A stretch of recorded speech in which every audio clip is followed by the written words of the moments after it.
Good morning, members of the media. Thank you for joining me here today. I have invited you here today in some very unfortunate circumstances. It saddens me to have to highlight a particular company's actions, but the impact on policyholders and the public is the most important thing to me at this time. I announced recently, and as well I reiterated yesterday, that this year there will be no increase to the mandated standard health premium or to HIP or future care premiums. However, I received from one local business yesterday a communication that they received from BF&M stating that despite the government making the hospital funding more efficient and not increasing premiums, BF&M is increasing their insurance rates significantly. The letter wrongly blames the government for the increase. The letter is wholly misleading and contains serious inaccuracies that the public must be made aware of. The standard premium rate and the mutual reinsurance fund premiums are not a tax. They are actuarially derived premiums to help to pay for health care. There is no 225% increase on any tax. This is wholly untrue. The premium increases made by this company are a business decision based on profit margins and shareholders' interests. The extra premium they are charging is not to pay for hospital care because the government is protecting that by not increasing the standard health premium rate. But the extra premiums that they are charging is to help to fund profits. What I want to remind the public of is that their health insurance premiums, particularly the mandated premium for the standard health benefits, are not entitlements and entitled rights of corporations. They are intended to pay for health care, not for profits. The changes we are making in the way that we fund BHB is ensuring that all of your standard health premium pays only for health care and its oversights. The new streamlined model for BHB makes hospital funding more efficient and takes out the middleman of claims adjudication, and this reduces administration, protecting healthcare dollars for health care. To be clear, there is no increase from the government, and it is unconscionable that BF&M, who recently reported heavy profits, would attempt to blame their premium increases on the efficiencies that the government is making with respect to healthcare payments of our healthcare dollars. And in fact, the government took extraordinary steps to avoid a premium increase. Policyholders affected by these increases must challenge their insurer and shop around if necessary. You are the consumer and you choose how to invest your healthcare dollars. Thank you. Okay, questions? Paul? Good morning, Minister. Good morning. Insurance sources that our business team had spoken to previously, and I guess it's kind of what you've touched on today, said that the overhaul of the healthcare financing system will mean that employers and employees who pay for private sector insurance will be responsible to pay for more of Bermuda's healthcare costs. Is this accurate? Well, let me tell you, Paul, there's two things that I want to respond to insofar as that question.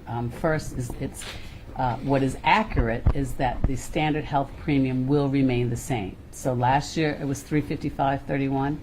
This year it will remain the same at $355.31. That is the basic health care premium for the basic health policies. However, the issue as it relates to what the insurers try to charge or wish to charge on top of that is obviously a matter for the insurers. The part that the government can control is the mandated standard health benefit, which, as I've indicated, is not going to increase. That benefit is designed to pay for things like hospitalization, as well as other things like transfers to the mutual reinsurance fund, which helps to cover the expensive type of treatment associated with dialysis and kidney transplants. So I think the message that's really, really important that I'd like the consumers and the public to be aware of is that the standard health premium will not increase. What insurers decide to do, as in the case that we've just spoken about with respect to increasing their premiums, A, it's unconscionable to blame it on the fact that government is charging extra, because we're not, and B, the fact that they have, as you reported in the Royal Gazette a couple weeks ago, the insurers, by their own admission, indicated that they have to adhere to the interest of their shareholders. What feedback have you received, I guess, from health insurers over the plan to pool private and government sources of funding? Well, it started back in 2012, and there was a review and a committee a bipartisan committee that came together to see what would be the best way of looking at how to finance health care. It is obviously very expensive and it's not sustainable. And at that time, there was discussion as to whether or not, and deliberations as to a type of mechanism to pay for health care, whether it would be a unified system or a dual system.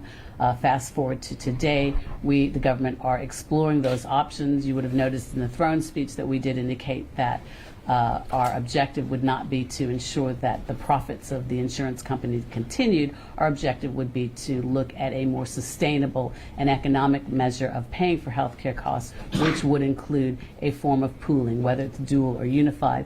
Those are the matters that we are actually considering as we speak.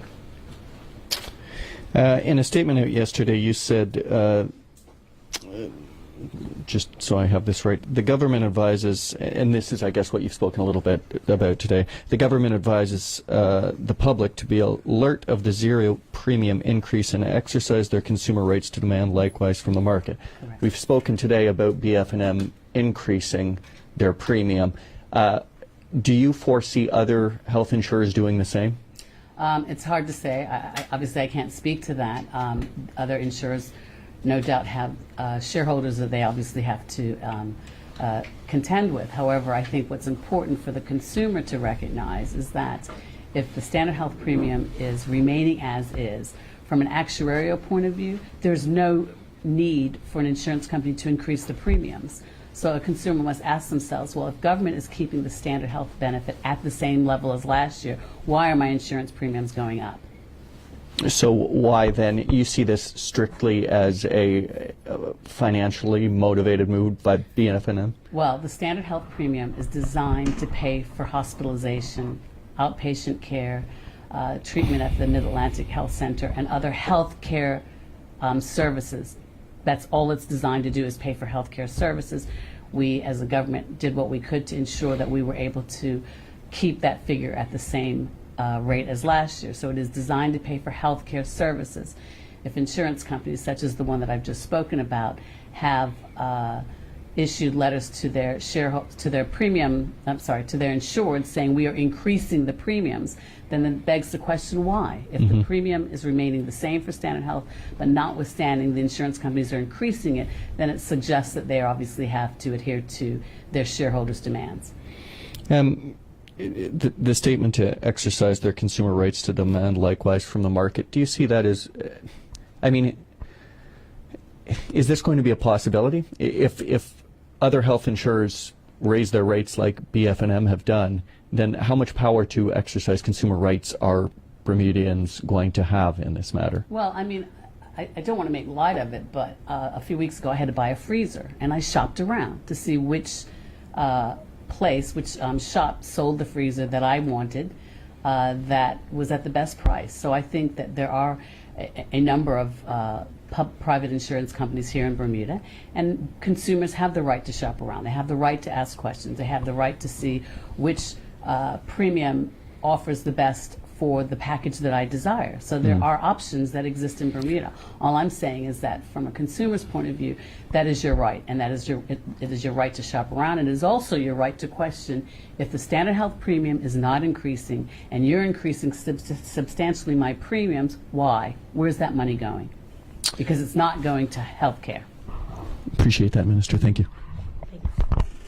Good morning, Minister. Good morning, Jasmine. Just wanted to ask, was there any consultation between government and local insurance companies before you reached the decision that not increasing the standard health premium benefit was feasible? Yes, there has been consultation between the insurers, the Health Council, as well as the Ministry, and the hospital were actually part of this process. What we have designed, what we have set out to do as of major importance is to take steps to control healthcare dollars. And one of the mechanisms that can be used is allowing for us to pay for the hospital services in a different way and making it more efficient, eliminating the middle person, so to speak. And in order to do that, we were able to negotiate, and as such, we will be able to save $20 million from the healthcare system by paying the hospital a controlled grant, a block grant, so to speak. So part of the negotiation obviously involved consultation. And we've had these discussions. These discussions have been ongoing for several months, starting at the end of last year, in fact. And it's brought us to this position. However, as I indicated previously, the government was elected to address, on our platform, to address the high cost of health care. And that's exactly what we're doing. This particular avenue is not only assuring the consumer so that the HIP and future care patient premiums will not increase, which is obviously very important. But in addition to that, the fact that we're able to save $20 million in health care. There will be more announcements and initiatives going forward that will help to reduce the cost of health care, and that's what we were elected to do. It's not going to find favor with everybody. Was BF&M part of that consultation? Yes, they were. All of the insurers were.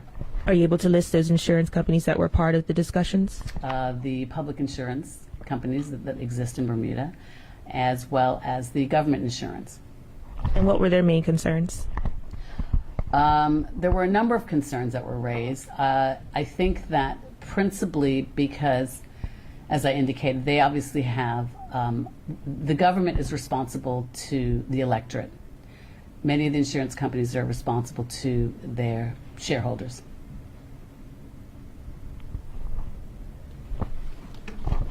Thank you. That concludes the press conference. Thank you.